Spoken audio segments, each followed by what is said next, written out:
في قصص كتير حوالينا بعضها بنتكلم عنه وبعضها بنخاف حتى نفكر فيه. والنهارده معانا قصة جديدة من الواقع، قصة هتخليك تشوف الأمور كلها بشكل مختلف. يلا نبدأ، بس قبل ما نبدأ ما تنسوش تدعمونا بلايك وتشتركوا في القناة وتفعلوا الجرس، ولو عايزين توصلوا لنا قصصكم زي القصة ديت ابعتوها لنا على مواقع التواصل الاجتماعي، هتلاقوها مكتوبة فوق وهتلاقوها موجودة تحت في الديسكريبشن بوكس.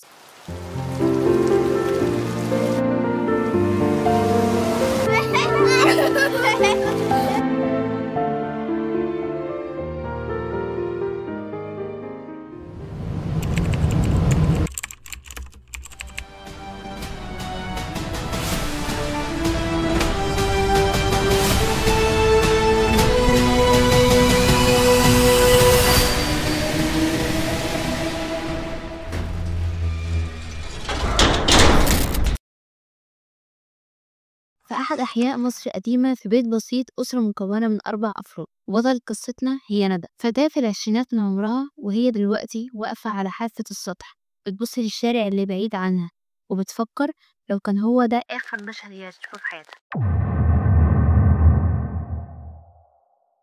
وقبل ما نتكلم عن اللحظة دي تعالوا نرجع لطفولتها عشان نعرف هي ازاي وصلت للحظة دي. ندى بتحكي عن طفولتها وبتقول: من وانا صغيرة وانا حاسة دايما ان انا طفلة مختلفة عن اللي حواليا، بحب اقعد لوحدي اكتر من ان انا العب، بخاف ان انا اتكلم مع الناس، بخاف اقول حاجة غلط او حتى ان انا صوتي يكون مزعج. كنت حاسة دايما ان انا اقل من اللي حواليا، وده لان اهلي كانوا دايما بيعاملوني كاني مش موجودة. فهمت ان السبب هو كلهم لامي لانهم كانوا شايفينها احسن مني. التجاهل والقسوة اللي شفتهم منهم ما كانش ليا لوحدي، بل كان ليا ولاختي ولامي. كبرنا وسط مقارنة مستمرة، مش حلوة كفاية، مش ذكية كفاية، ومش مقبولة كفاية. كبرت ندى وهي شايلة جواها ذكريات مؤلمة، نظرات النقد والهمسات الساخرة.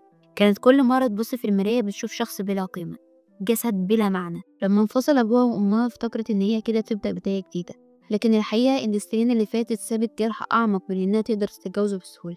في المراهقة وصلت ندى لمرحلة فقدان أي معنى للحياة. كانت كل يوم بتنام وبتتمنى متصحاش، كل يوم فكرة الانتحار كانت بتقرب أكتر، بس الشيء الوحيد اللي كان بيمنعها هو أمها.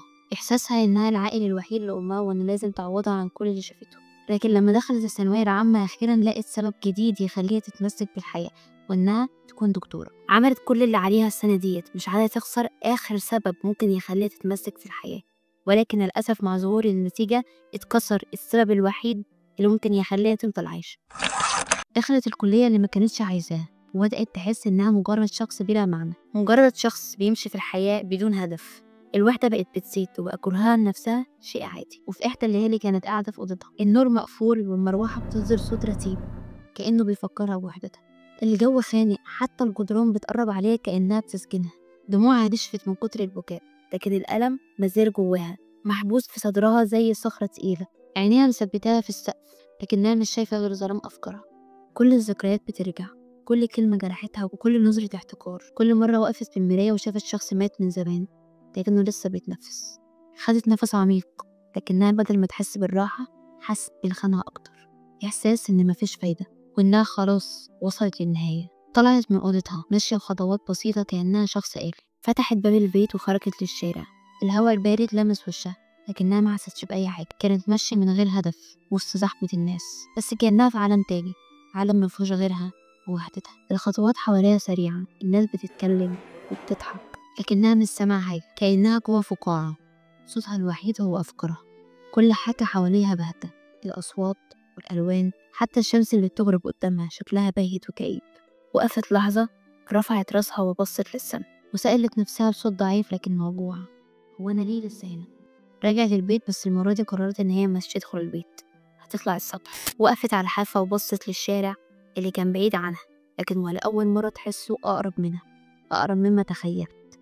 الهوا بيحرك شعرها والمدينة تحتها ساكتة كأنها مستنية قرارها. قلبها كان هادي لأول مرة، مش خايفة. وأخيرا الهروب بقى حل متاح. لكن قبل ما تاخد الخطوة الأخيرة سمعت صوت أمها جواها، صوت بيتقطع وبيبكي: يا رب احميلي بنتي، يا رب انت الوحيد دلوقتي اللي عارف بقلبها، انا ما بقتش قادره ساعدها انت يا رب. ندى سمعت الدعاء، وقفت للحظه، حست برعشه في قلبها لاول مره. فكرت ان مفيش حد هينقذها، لكن في حد كان حاسس بقلبها اكتر من نفسها. دموعها نزلت بصمت، لكن عقلها كان لسه بيتكلم: وايه يعني، هو مش انا تعبت، مش انا استحملت كتير؟ وفجاه صوت تاني اخترق صمت الليل، صوت امها اللي مليان خوف وانكسار: ندى، ندى، ما تسيبنيش يا بنتي، أنا عايشة عشانك. الصوت كان كفيل إنه يوقف العالم للحظة دي. رعشة ضربت جسمها، والأول مرة تشوف الخوف الحقيقي في عينين أمها اللي دايما كانت بتتحمل عشانها. وقفت مصدومة وبصت لمامتها وافتكرت كل لحظة سندتها فيها، كل مرة وقفت جنبها وهي بتعيط، وكل مرة حاولت تضحكها وهي موجوعة. لكن ده حتى ما كانش كفاية، عقلها كان بيصرخ أنا مش قادرة أكمل. وفجأة حست بإيد قوية بتمسك إيدها. كانت أختها الكبيرة اللي شافتها وهي طالعة على السطح وجرت بأسرع ما عندها. بصت في عيونها ولقيت حاجة غريبة، في قوة وصدق وأمل. بصوت هادي لكن واثق قالت لها أختها الكبيرة مش لازم تفضلي موجوعة ندى، الموت مش هو الحل، الحياة بتتغير وانتي تستحقي فرصة تانية. يمكن انتي مش شايفة ده دلوقتي، بس صدقيني بكرة هتشكريني انك عشتي. ندى فضلت واقفة، دموعها بتنزل وجسمها بيرتعش. لأول مرة فكرة إنها تبقى عايشة كانت موجودة، كانت ضعيفة بس موجودة. بعد لحظات أخيرا أخدت خطوة لورا، خطوة كانت أصعب من أي حاجة عملتها في حياتها. نزلت من السطح لكنها قررت إن حياتها مش هتفضل زي ما هي. في اليوم التاني قررت إن هي تروح لدكتور نفساني تكتب عن مشاعرها، تبدأ تلاقي أي حاجة هي بتحبها. عرفت إن التغيير مش هيحصل في يوم وليلة، لكن قررت إنها مش هتستسلم. لأول مرة من سنين حست إن يمكن، بس يمكن يكون لسه في أمل، وإنها قادرة تصنعه بنفسها. الحياة أوقات بتكون قاسية، والوجع ساعات بيحسسك إن مفيش أمل، وإن النهاية هي الحل الوحيد. بس الحقيقة إن الألم مش بيستمر، وإنك مش لوحدك.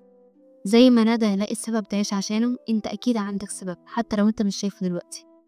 اللحظات الصعبة مش بتحدد قيمتك ولا بتقول عنك إنك ضعيف، بالعكس قدرتك على الاستمرار رغم الألم ده في حد ذاته قوة. ولو حاسس إنك تعبت اتكلم، اطلب المساعدة، افتح قلبك لشخص يقدر يسمعك. مفيش عيب إنك تكون موجوع، لكن العيب إنك تستسلم من الألم لوحدك. دايما في فرصة جديدة، ودايما في نور حتى لو كان بعيد، ودايما في حد بيحبك وعايزك تفضل موجود. يمكن النهاردة الدنيا ضبابية، بس بكرة ممكن تكتشف سبب يخليك تتمسك بالحياة. لو لسه بتتنفس فمعناه إن لسه في أمل، وإنت تستحق تعيش.